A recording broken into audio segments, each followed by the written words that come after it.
Continuing on the AI train, America's chief financial officers say AI is coming for admin jobs.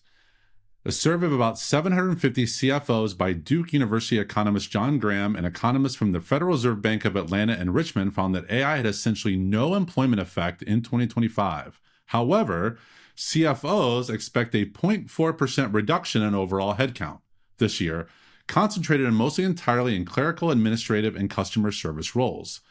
They were twice as likely to say AI would eliminate jobs in office and admin support than to say it would enhance them. The pattern echoes what happened with personal computers in the 1980s when typists and back office bookkeepers lost ground while analysts and consultants gained it. Atlanta Fed economist Salomé Baselice, hope I got that right, flags something where sitting with the roles most at risk are quote-unquote stepping stones, the first rungs on the career ladder for workers without degrees. These aren't just any jobs, they're the ones that give people a route in. Larger companies are already leaning toward cutting routine roles. Smaller companies are more likely to expand technical headcount. For communicators, this split matters. The organizations making cuts are likely the ones where employee trust is most fragile and where messaging around workforce reductions will shape how the rest of the organization responds. And apologies to Salome if I butchered your last name there. The research shows larger companies are cutting routine roles while smaller ones are expanding this technical headcount.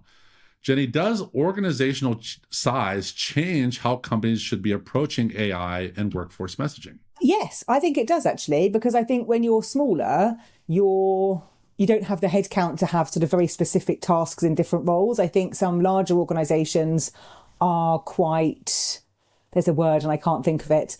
They're sort of quite puffed up is all I've got with people doing roles that maybe aren't needed because things have grown and become kind of so individual that it doesn't quite make sense. And I say that about comms teams, HR teams, finance teams, ops teams, it's everywhere. I think when you're smaller, you're having to do lots of things to kind of chip in and get things done. So how you approach AI, how you approach headcount, all of that stuff, I think does make a difference in terms of how you're using it, how it helps, what your tasks are. I think the important thing here is the 0.4% reduction is in the article. It's talking about that we're not going to see this in 2026, maybe 2027, but I think that fear of it happening immediately isn't quite right. It's going to take a bit longer for that to become a reality. But I also think it's interesting reading this article and comparing it to a conversation we had a few weeks ago about the company that was doubling down on its recruitment. I can't remember the name of the company now. IBM. They were doubling down on their recruitment of graduates to come in and do more roles. So this is why I love doing this podcast, because you get, an article like this, and you get an article with the opposite message and an article and it's like, what are you meant to do? Because there's so many different views on how this works. I think you've got to think about what your organization needs, how AI can help it, and then what's going to be the right solution for your organization, and almost shut out some of the noise that's out there about what people are doing. I think this speaks a lot to the view that some CFOs have, where they truly do view people in headcount from the cost side of things.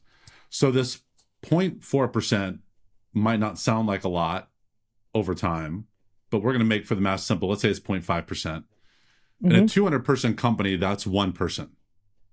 It may not sound like a lot, but in 2,000, that's 10, and 20,000, that's 100, and 200,000. All of a sudden, that becomes real people that are impacted. But I think this shows sometimes that narrow view that they have, where we look at IBM and other organizations who are saying, yeah, these roles are going to be eliminated, but we're not going to then eliminate the numbers. We're going to add in other areas where we think there's growth. So this shows this very limited view of saying, well, since AI can replace those roles, they're going to go away, not where are we going to grow the business and other parts of it, where it brings up the idea around, we talked about this in past episodes, like the ATM. The fear was that it was going to eliminate jobs in banks. So it eliminated some jobs in banks, but actually grew other jobs.